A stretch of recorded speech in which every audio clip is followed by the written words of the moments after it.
pati na yung barangay hall na 4th story. Ha? Yung ilang milyon yun, no? 19? 19 million, 19 million.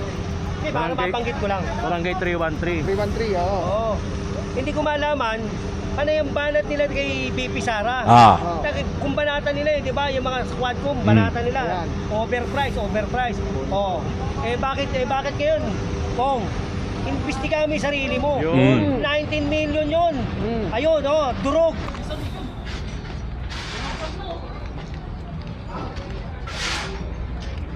Ayun yung eskwelahan, no? Yung sa gilid. Dito na tayo, tignan mo. Gobe, panipis ng panipis. Di ba? Alam mo, ito 2 metro lang to. Di ba? Napatayuan nito. Ganyang kakitid. Eh, no? Liit. 2 metro lang to. Eh, no? Isa. O 2 metro.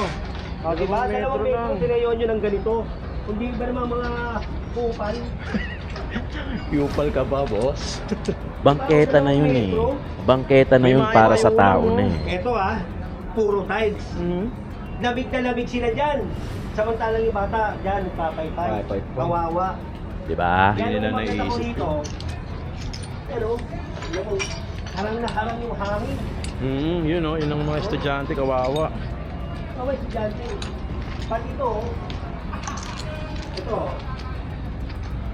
Ayan yung Arellano. Katatakpan yan. Natatakpan na, oo. Dahil dito. Arellano High School. Yan na yung pinaka 4th floor.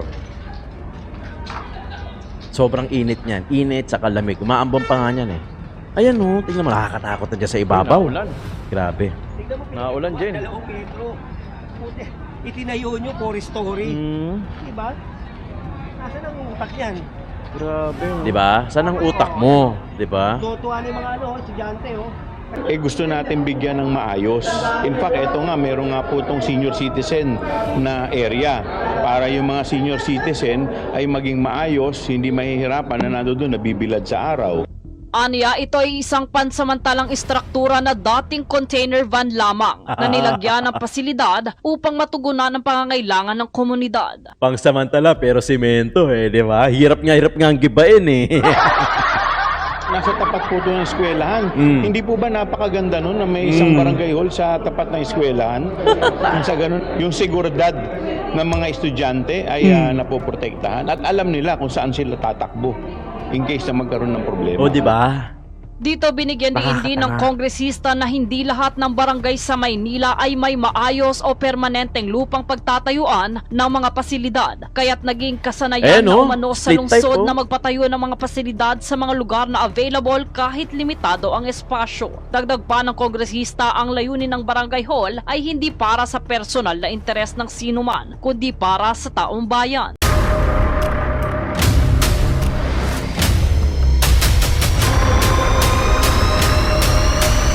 Bago tayo mag-umpisa, baka pwede nyong i-like ang video na to.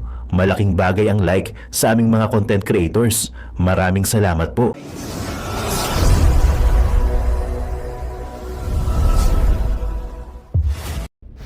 Boom!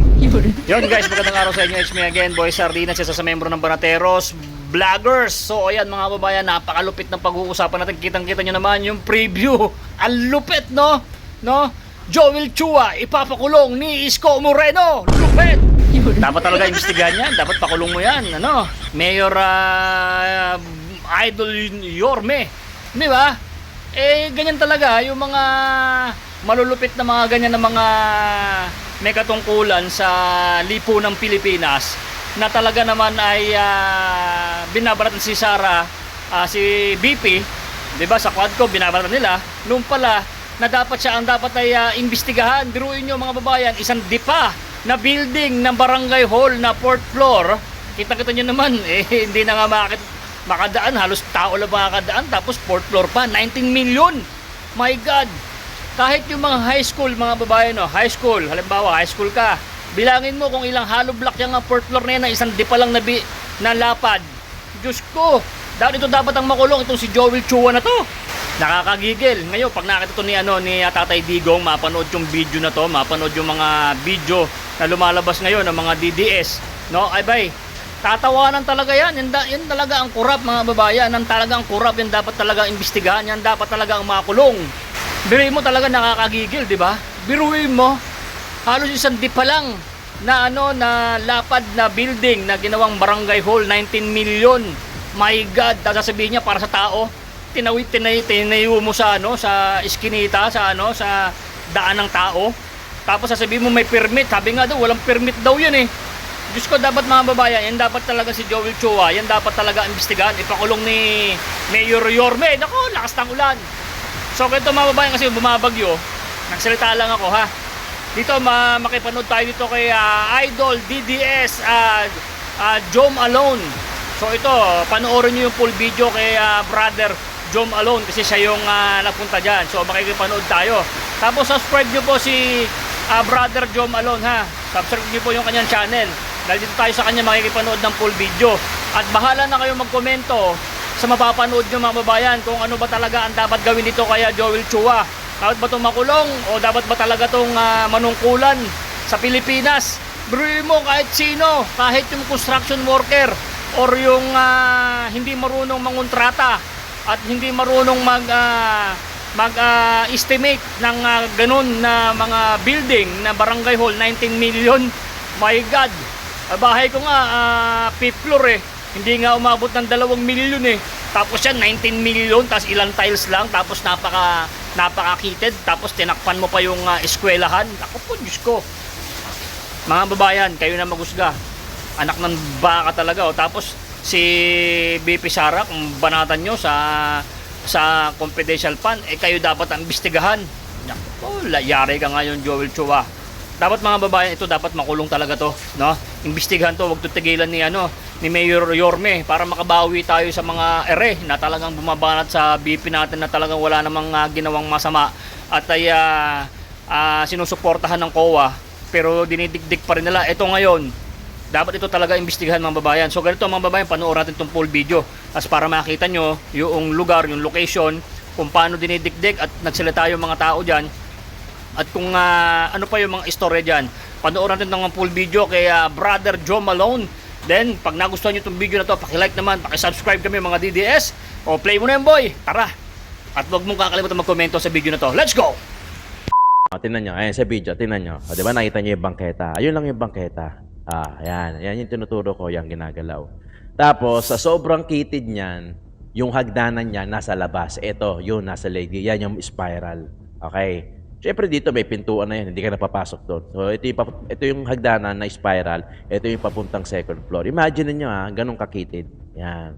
Okay? Ganyan kakitid. So kung di ako nagkakamali, siguro gumanong ka, siguro mga 1.5 dipa yung lapad lang. Okay? Nasa bangketa. Okay? Nasa bangketa. Maliwanag yan. Ayan. Ayun pa, may signage pa. Ayun, kung makikita nyo, yun ang signage. Joel Chua. Okay? Malinaw, pinipicturean na Hindi, wala pang balita rito Pero ano ko lang to, personal na opinion ko lang. Feeling ko, ito na yung next na gigibe. Ayun, Joel Chua. Attorney pa nga Attorney Joel Chua. Barangay 272. Zone 25. 272 ba? Tignan natin. Okay, 272. Zone, ano bang zone? 25. Yun tinuro pa. Kapatong sa bangketa. Malinaw, ang kitid to. Diba? Ang kitid. Diba? Okay. Although wala pang balita dyan, wala pang direktiba galing sa taas o kung kanino man dapat manggaling, kung anong gagawin dyan. Located dyan sa Binondo, Distrito 3. Yan district ni Kong yan. Wala pang wala pang balita dyan Baka sabihin, fake news tayo Pinakita ko lang sa inyo. Yun. Diba? Nasa bangketa, malinaw. Gumanon ka, siguro mga 1.5. Sige na. Sabihin na natin 2 ganyan. 2 ganon na. Ganon lang siya kakitid. Nasa likod siya likod o katabi ng binondominium ni Yorme Isko Moreno. Ganon, Okay. Ito. Yung Papakilala ko sa inyo to para doon sa mga DDS supporter natin na hindi masyadong nanonood sa lokal. Etong si General Sukat, tinatawag tong General Sukat. General Foreman kasi yung posisyon nito sa DEPW Flood Control Highway Division, District 1. Ang hawak nito, Distrito 1. Sila yung mga in charge sa gibaan, sa pag-aayos-ayos ng mga kanal, flood control, yung mga gibaan, yung mga clearing operation. Baka para lang to sa mga hindi nakakakilala kay General Sukat. O lumalabas din kasi tayo rito.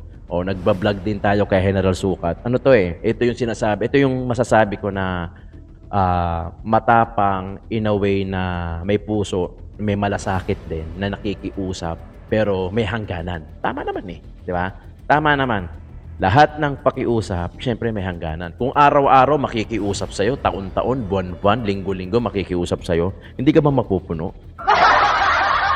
Di ba? Yan si General Sukat. Pakinggan natin kung gaano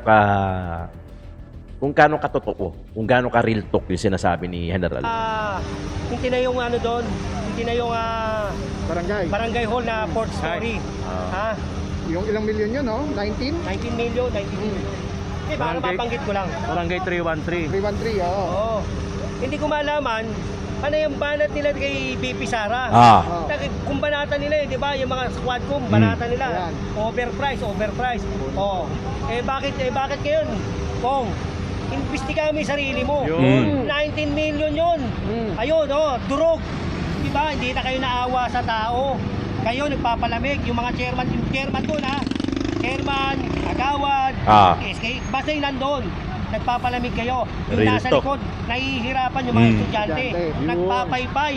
Init na init. Natatakpan. Kayo, lamig na lamig. Hindi pa kayo manigas, mga indot. Jen, anong breed yun? Anong breed ng aso? Anong breed? Pitbull. Diba? Diba ang tapang niya sa quadcom di ba? Pati si Sara, si Oo. Tira. Kala nyo, wala kang white putik. O ngayon, tignan mo. Yung ginawa nyo, tama ba yun? Yeah. Walang building permit, walang DPWH. Diba? Tinayo nyo sa kalsada. Mas pera Dalawang na. metro, tinayo nyo, 4 story. Ang titigas na mukha nyo, uy. Ay, alam ko na to si Jen. Ganito to. Ganyan yan. Nako. Diba kawawa diba? Nang ginigiba na ngayon yun, nandun kami sa 4 story. Tuwan-tuwa yung mga bata. Mahangina na sila. Ngayon sila lang Alam mo pag lumindol doon, baka mamaya madamay pa yung eskwelahan. Correct. Diba? Kasi masyadong makitid Jen eh. Ginawa nyo lang ng pagkakapirahan, kailangan kumita. Di baling nasa kalye, wala sa inyo, kayo ang batas. Hindi nyo man lang binigyan ng importansya kung ano mangyayari ko sa Ano pakiramdam ng nasa mga likod. bata. Ayan, maganda nga umaga uli sa inyo. Nagkikigil kasi ako. Ayan. Di ba? Tama mali. Nanggigigil si General Sukat. May point Actually, tama Di ba? Hindi nila inisip, pinagawa nila. Hindi nila inisip, yung nasa likod kasi ng eskwelahan na yon, located dyan sa Barangay 313, T. Alonso Street, corner Doroteo Jose, Distrito 3. Yung eskwelahan na sinasabi ni General Sukat, yan yung Arellano High School, Chuchu. Basta ganun, medyo mahaba, pero Arellano High School. Public yon. Ang aircon lang naman, sa pagkakaalam ko, ang aircon lang naman na public, yung mga eskwelahan na pinagawa ni Yorme, yung mga bago. Kaya nga talagang kudos kay Yorme Isko Moreno kasi yung pinagawa niyang public na eskwelahan, yung Manila Science, yung Aurelio Elementary School, pati na rin yung Almario, yung Dr. Basta tatlo yun, sa Sampaloc. Lahat yun may aircon, pero public yun. Etong Arellano High School, matagal na to, hindi aircon yan. Public yun. Hindi paypay ang mga estudyante dyan.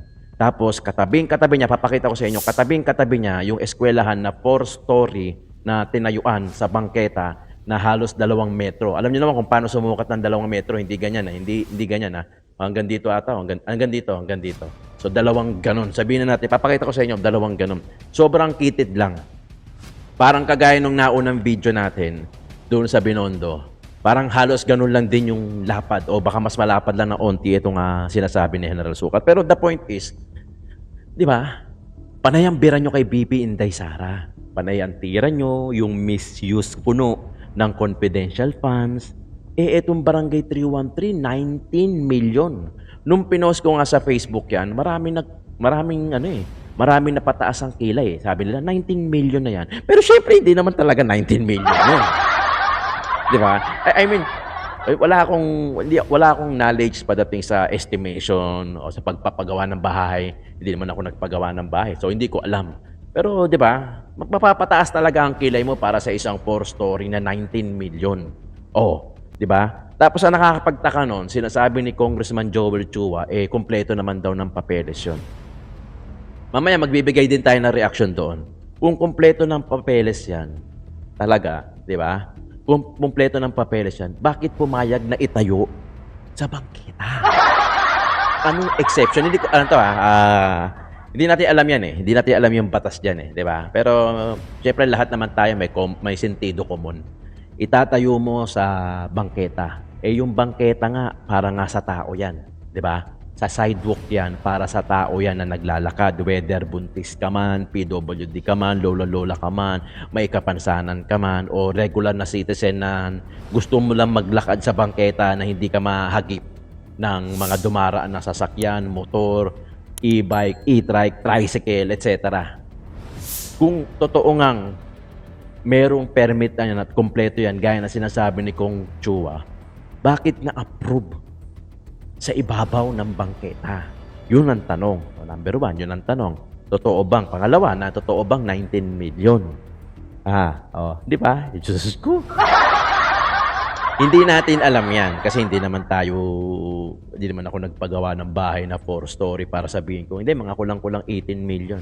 Ganun. Hindi ko naman alam yan. Pero syempre, gaya ng motto ni Joe Malone, hindi tayo pinanganak kahapon, di ba? Para hindi natin maintindihan yung mga ganyang klaseng laro. Kaya, gagets na ako. Alam niyo yan. Yung mga viewers ko, matatalino to eh. Pagka sinabi ko, anong motto ni Joe Malone? Hindi kami pinanganak kahapon na para hindi namin maintindihan yung mga ganyan. Hindi kami bata na pagka binigyan mo ng lollipop, magiging sunod-sunuran. Correct, di ba? Tama eh. Bili mo yung mga nagpagawa nun, di ba? Naka-aircon sila. Kasi, sayang eh, wala akong picture nun.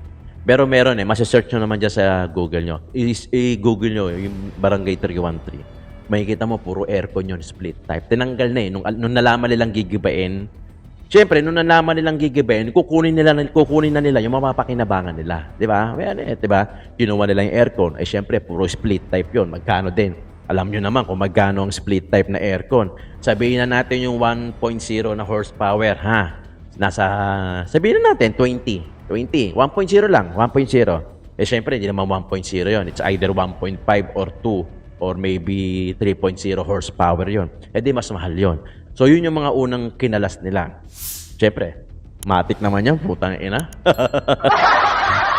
Syempre, pag alam mo nang gigibayin yung bahay mo, yung barangay mo, syempre, una mo nakukunin, lahat yung mapapakinabangan mo.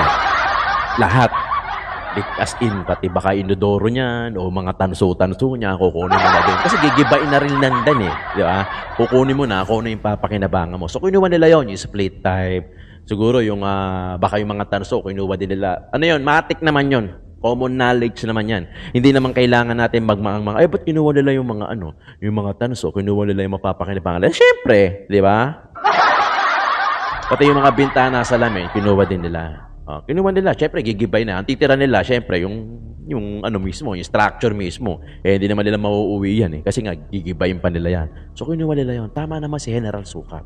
O in fairness, kay General Sukat, ganyang katapang yan. Pero, totoo. Real talk kung real talk. Kasi totoo naman eh. Kayo nalalamigan. Split type aircon pa yung gamit nyo. Pero yung mga estudyante sa likod, naiinitan, lahat yan, paypay. Alam nyo ba kung gaano kahirap mag-aral ng pawis ka? Nang init ka na, imbis na nagbabasa ka ng ganyan, yung isang kamay mo nagpapaypay. Alam nyo ba kung gaano kahirap yon? Same lang din ng hirap yon ng pagpumasok ka, ng gutom ka. Same lang yon. Mahirap, di ba? Mahirap. Imbis na yung 19 million na yon, ang daming pwedeng mapuntahan nun. Kung yun nga talaga yung ginastos dun, ang daming pwede. Sana pina-aircon nyo na lang yung mga public school. Ewan ko ba, di ba? Tama yung sinasabi ni Heral eh. Pagkakaperahan, di ba? Sarili nyo lang yung inisip nyo. Hindi nyo iniisip yung buhay ng mga estudyante na naiinitan. Naharangan eh. Mamaya papakita ko sa inyo. Naharangan, kaya yung hangin hindi pumapasok. Natakpan pa. Ito na nga, pakita na nga natin para makwenta natin. Ito yon. Ito yung eskwelahan na yan. Oy, pumunta nga pala kayo doon kayo, no? Sa barangay 1. Hindi, hindi ako pumunta. O kasi may ginigiba doon. Self-demolish naman yun. Self-demolish yun. Oo, self-demolish yun. Ano yun? Naintindihan naman ni chairman yun. Alam naman niyang mali. Kaya nag-self-demolish siya. Nag-volunteer siya. understood na yun. Dapat lahat ganun. Kaya nagustuhan ni Yorme, Oo. pinuntahan. Oo. Mabait yung chairman. Okay. Babae. Although mali, pero nag-ano na siya. Nag-adjust na rin siya. Ah, Ito nagbabalik na ang General Sukat nyo. Yan. Jen, madalas ka na bang, marami nagre-request sa'yo eh. Bumalik sa Maynila, yari na kayo. Yari na kayo, nandiyan na si General Sukat. Oo, ano ba ang ano mo? Hindi, ito, tuloy-tuloy na to. Araw-araw na tayo lalabas sa tulong ng aming departamento, ng Department of Engineering, headed by City Engineer Armando Andres, at ang aming engineer, District Andy Engineer na si Alejandro Yambao, at ang si Engineer Bulanon, sa yung sa mga demolition demolition. team. Hanggat kaya, lilinisin. TTV yan, DPS, NDRRMO, Hookers. Actually, lahat kumikilos na Jen. Oo, lahat yan, kikilos tayo. Nakita mo, di ba? Tulong-tulong tayo para sa ikaulad na Make Manila great again. Make Manila great again. Alright, thank you. Kapo, na-clear tayo sa Onyx. Mhm. Sabi ko nga, magbabarangay kami. Ngayon, bawat barangay, kakausapin muna natin yung chairman at saka yung mga residente niya na makikiusap tayo, na magko-conduct tayo ng clearing, surprise clearing yun. Kaya kailangan masabihan sila na mag-clearing para sila na yung magtanggal ng kanilang mga obstruction. Para hindi rin tayo Oo, mahirapan. ngayon. Ang matitira, yung mga Kami matukulit. na tayo nagtitira kayo. Kung hindi naman sila magalit doon, Yari na. napagsabihan sila, tatanggalin natin. Nagbabalik na ang General Oo, Sukat. Ang dami nagre-request dito. Ay Jen, ang problema lang, yung mga dating tinrabaho natin ay medyo... Balikan. Oo. Hindi. Kasi ngayon dahil sa 3 taon. Ayan. Siyempre yung 3 taon na yun, napakahaba. Ang laki nun. Yung isang linggo nga lang, ang laki na eh. 3 taon pa. O kaya ngayon, pakiusapan natin, dahil naman ang utos ng ating puting mayor, pakiusapan ng tao dahil batang tondo yan.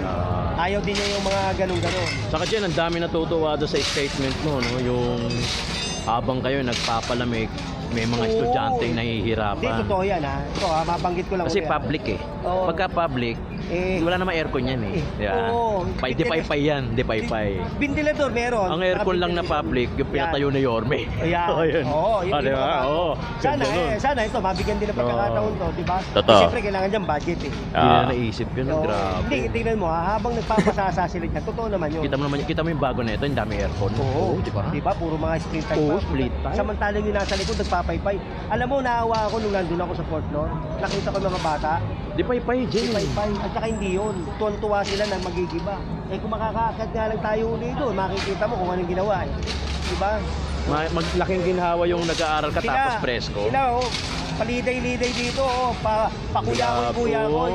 Samantalang yung nasa likod nila. Na nag-aaral. Nag-aaral, kawawa, papaypay. Baka mamaya Diba? future president, Oo. future mayor yun eh. Dapat yan sa mga yan, kulamin. Panagutin. Sundutin yung mga Oo. puwet, no? Grabe yun. Kaya ako, tapos na yan. Nangyari na yan, kaya lang mali eh. Unang-una, sayang yung pera. Yes. Ano mo, 19 million. Oo. Diba? Tapos binawakbakan ni si Sara Duterte, overprice, imbestigahan. Misuse. Dapat yan, imbestigahan nyo yan. Yun, oh. Ganun din pala siya, no? Imbestigahan nyo ito, kung bakit tayo to. Dahil kayo makapangyarihan, hindi, di ba, wala kayong pakialam, May basta power. tayo nyo. Di ba? Kaya ako, sana naman sa mga sila, kasi mga mababatas yan.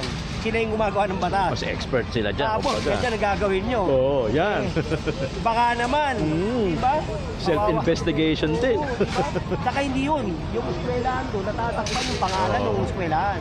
So ngayon, yung mga Gulat hindi nga ako, may alam, eskwelahan pala dyan eh. oo, yung hindi alam na hinahanap yung eskwela na hindi makita kasi natatakpan itong pinagawang building na palpak. Nahiya pa nga dyan eh. Naglagay pa nung maliit na pinto, ano to, no? Yung gate, iniwasan. Iwasan. Kung alam mo kung sino gumawa ng contractor, engineer net. Para lang masabi na, nandiyan na pa naman yung gate eh. Nandiyan yung gate, di ba? Hindi yun eh. Yan, hindi dumaan sa tamang proseso. Paano kung nagulap dyan? Ang daming bata dyan. Tapos. Mamatay. Oo. Mamatay. Pangalawa, Ang kalye, ito. Yan, makikita mo, kalye. Siyempre, dadaan dyan, mga truck, mga sasakyan. Hindi sila makakatawid kasi mayroong building dito. Tatawid ngayon sa Barangay, kalsada. tatawid sa kalsada. Masagi ngayon ng gym. Puta di... Hindi lang mga bata, mga buntis, senior, lahat ng mga ano, lahat ng- PWD. Paano, di kawawa yung driver. Siyempre, Ang may kasalanan nun, driver pa rin. kaya nga, mali. Sa Pilipinas, ganun eh. I don't know sa ibang bansa. Pagka nakasagasa lang, kahit sabihin mo mali yung nasagasaan, may pananagutan pa rin yung driver kasi katwiran. Ikaw may lisensya eh, di ba? Well, tingnan natin to. Ayun, Sige. hinihila no. Hindi ko lang alam kung may pasok dyan, no? Teka, Delegado. Aakyatin namin ni General Sukat dyan para makita nyo. Kasi may alam to si General Sukat pati sa sa mga engineering kasi syempre forte niya yan di ba? Ayan no. Giba-giba na yan. Bibigyan ko kayo ng update niyan. Matagal lang Ilakad ko kayo doon, sabi tayo. Ayan. Sige. Doon tayo. Okay tayo. Kailangan matibay-tibay yung Siyempre, inyo. Nakakatakot sa taas. Kasi wala nang pader eh. Anytime, alam mo yun, di ba?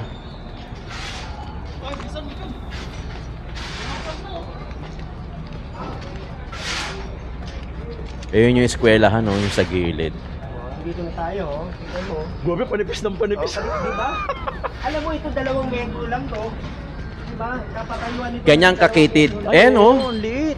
2 metro lang to. Eh, no? Isa. 2 metro. Di ba? 2 metro. Tinayon nyo ng ganito. Hindi ba naman mga kupal? Pupal ka ba, boss? Bangketa na yun eh. Bangketa na yun para sa tao na eh. Ito puro tiles. Labig na labig sila dyan. Samantalang yung bata, dyan, nagpapaypay. Kawawa. Di ba? Yan ang maganda ko dito. Pero, harang na harang yung hangin. Yun o, yun ang mga estudyante, kawawa. Kawawa yung estudyante. Pati ito, ito. Ayan yung Arellano. Katatakpan yan. Na, oo. Dahil dito. Arellano High School. Yan na yung pinaka 4th floor. Sobrang init niyan. Init sa kalamig. Umaambon pa nga niyan eh. Ayan o, tingnan mo, nakakatakot na dyan sa ibabaw. Grabe. Tignan mo, Naulan dyan. 2 metro. Puti, itinayo nyo 4 story. Diba? Nasaan ang utak yan? Grabe. Di ba? Saan ang utak mo? Di ba? Tutuwa na yung mga estudyante Kasi Mga bata. magkakaroon ng hangin. Diba? Grabe. Kaya kung kayo pinupunta rito, maitur ko kayo para makita niyo yung sitwasyon. Kawawa yung mga bata na. Kawawa mga bata yan eh. dyan. Ay. Ayan, magkakahangin na uli kayo dyan. Ayan. Pagod ako. Mambon dyan, mambon. Pagod ako. Sobrang kitid, nakakatakot din sa part na yan. Grabe, di ba? Kaya hindi na ako nagtagal din dyan eh. Kasi, grabe, nakakatakot. Jack, kamiri mo yung wet packs. Ito mga kilala ko, mga demolition team talaga yan. Di ba? Kawawa yung mga bata. Pinag-isipan nyo ba yun? Di ba? Sila Congressman Joel Chua, kung sino man yung mga engineer niyan. Ito yung i-proceed na tayo doon sa sagot ni Congressman Joel Chua regarding dyan. Ito na yun, nasa next video na natin yan. Sa kamakailang panayam, pinahayag ni Manila 3rd District Representative Joel Chua ang pagkakadawit sa issue ng ginibang barangay hall ng Barangay 313 sa Santa Cruz, Maynila noong July 9. Well, unang-una ito, dumaan naman to sa lahat ng proseso. So, Dumaan sa lahat ng proseso. tayo naman, pinararating lamang natin sa mga tamang ahensya ng gobyerno, yung mga request natin ng ating mga constituents. Dito giniit ni Chua na itinayo ito para sa kapakanan ng mga residente lalo na ng mga senior citizen. Yun, di ba? Kung talagang para sa mga senior citizen at sa kapakanan ng constituent mo, Congressman Joel Chua, sana hindi mo compromise yung bangketa. Kasi dyan sila eh. Dyan sila dadaan, dyan yung mga estudyante, mga senior, gaya ng sinasabi mo, mga PWD o regular na citizen na walang kapangsanan na pwede mahagip. Kasi Hindi naman pwedeng para sa mga senior lang eh. Siyempre para na rin doon sa mga ano, sa lahat na rin, 'di ba? Na safe kasi maglakad sa bangketa eh kumpara sa kalsada. Alam naman natin 'yan eh, pucha, hindi naman bago 'yan eh, 'di ba? So ang atin lang naman eh sana kung may ganitong, kasi sa Manila talaga wala naman eksaktong lupa na eh. 'Di ba? Eh syempre tayo lahat naman ng mga barangay eh gusto natin bigyan ng maayos. In fact, ito nga meron nga po tong senior citizen na area para yung mga senior citizen ay maging maayos, hindi mahihirapan na nandoon nabibilad sa araw. Aniya, ito ay isang pansamantalang istruktura na dating container van lamang na nilagyan ng pasilidad upang matugunan ang pangangailangan ng komunidad. Pangsamantala pero semento eh, 'di ba? Hirap nga ang gibain eh. Nasa tapat po ito ng eskwelahan. Hindi po ba napakaganda nun na may isang barangay hall sa tapat ng eskwelahan? Sa ganun, yung seguridad ng mga estudyante ay napoprotektahan at alam nila kung saan sila tatakbo in case na magkaroon ng problema. O, 'di ba? Dito binigyan din ng kongresista na hindi lahat ng barangay sa Maynila ay may maayos o permanenteng lupang pagtatayuan ng mga pasilidad. Kaya't naging kasanayan na umano sa lungsod na magpatayo ng mga pasilidad sa mga lugar na available kahit limitado ang espasyo. Dagdag pa ng kongresista, ang layunin ng barangay hall ay hindi para sa personal na interes ng sinuman, kundi para sa taong bayan. In fact, nung last week, tayo po ay nagpunta sa tanggapan ni SILG para tayo naman ay makiusap na baka po pwedeng mabiyayaan ng aming distrito ng fire truck at saka ng ambulance. So wala naman pong pinagkaiba ito doon sa mga nire-request natin at pinararating natin sa mga ahensya ng pamahalaan. Ay, nako. Aniya, inilaan daw ito bilang sentro ng serbisyo para sa mga nakakatanda, kababaihan at iba pang residente ng barangay. Nilinaw din niya na wala siyang itinatagong intensyon sa pagpapatayo nito at bukas siyang ipaliwanag ito sa publiko. Bagamat tumangging magbigay ng pahayag ukol sa pambabatikos sa nasabing proyekto, pinabatid niyang sana'y maunawaan ng publiko ang sitwasyon sa lungsod pagdating sa limitasyon ng lupaing pampubliko. Ang barangay hall ay para sa tao. 'Di ba? Binibigyan natin ng maayos. Parang city hall 'yan eh. Pwede bang ang isang probinsya, ang isang lungsod wala man lamang tanggapan? Sa huli, nananawagan siya ng pagkakaisa at pag-unawa mula sa mga mamamayan habang inaayos ang mga serbisyo sa barangay. Nananawagan ng pagkakaisa at pangunawa. Talaga naman ha? Galing sa'yo, ha? Yung pagkakaisa, Kong, di ba? Eh, pinapatawa mo naman kami, di ba? Totoo naman na wala na talagang space actually sa Maynila. Ano na, wala na. Kumbaga, lahat occupied na, lahat titulado na, karamihan titulado na, halos wala nang space. Totoo naman. Pero marami ako nakakitang barangay, na totoo marami ako nakakita barangay, hindi lang sa Tondo, kahit sa Maynila, na lame-lamesa lang. Lamesa, meron. Meron lang ko nakita, lamesa na lang talaga. Kasi wala nang mga pwestuhan. Diba? Wala na talagang mga pwestuhan. Talagang bihirang-bihirang. Yung iba nga, bahay na eh. Bahay lang nila yung barangay. Yung barangay nila. Eh, anong gagawin natin? So, nakaisip kayo ng idea na merong space. Kinrompromise nyo naman yung ibabaw ng bangketa. Eh, yung bangketa para sa tao, para sa lahat. Diba? So, sinakripisyo nyo yun dahil yung layunin nyo na magkaroon ng barangay, yung isang barangay na yon para magkaroon ng barangay hall, eh handa kayong isakripisyo yung bangketa. Di ba? At hindi ko maisip talaga eh, di ba? Alam niyo hindi ko malubos maisip talaga no na pwede niyo palang i-compromise. Alam niyo dapat to eh na pwede niyo palang i-compromise yung bangketa para nandoon sa layunin niyo na magkaroon ng barangay hall na 4-story pa. Di ba? Tapos sasabihin nyo, nananawagan kayo na para sa pagkakaisa, para sa mamamayan, para sa senior citizen. Eh, doon nga maglalakad yung senior citizen eh. Sa bangketa eh. Even yung mga PWD, yung mga estudyante, yung mga bata, yung mga may kapansanan, doon sana maglalakad sa bangketa eh.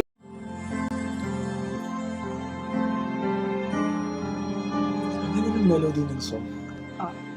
Ang bayan ko'y pinagpalang pagkat sa aming binigay ang isang biyaya. mag-aahon sa hirap at dilim ng kahapon, at sa bawat Pilipino'y magtatanggol. Sa bayan ko dating laganap, pang-api at dusa sa aming mga mahihirap. Ngunit ikaw ay dumating, sagot sa aming mga dalangin. Muli kaming babangon, mabuhay ka, Tatay Digong. Ama, maraming salamat. Aming mga mata'y minuhulat, gawain ng masasamay iyong isiniwalat. Ikaw lang ang pag-asa naming lahat.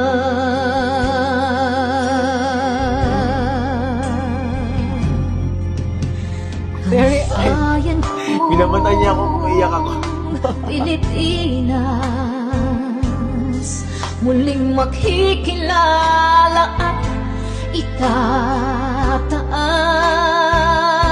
Katahimik ay maghahari, sa ating puso'y mamamayani. Mga ngiti sa labi, di mapapawi.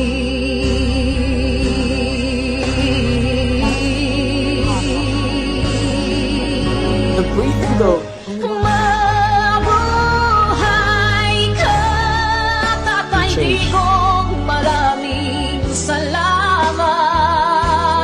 Ang malasakit sa Pilipino ay walang kasing tapat. Ika'y paglalaban ng iyong mga anak.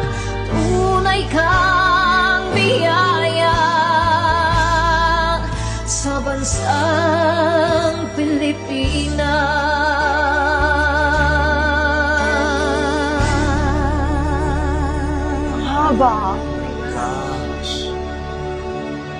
Mabuti pa ang sardinas, may label. Eh tayo, wala. Nay, ito na yung bayad ko sa isa, ano? O, kunin mo yung isa. Isa muna. Iyan, no? Tapos, isa pa. Di ba? 4 dapat na sardinas, eh. O, yan. 3 na. Pang-4 na sardinas. Okay na.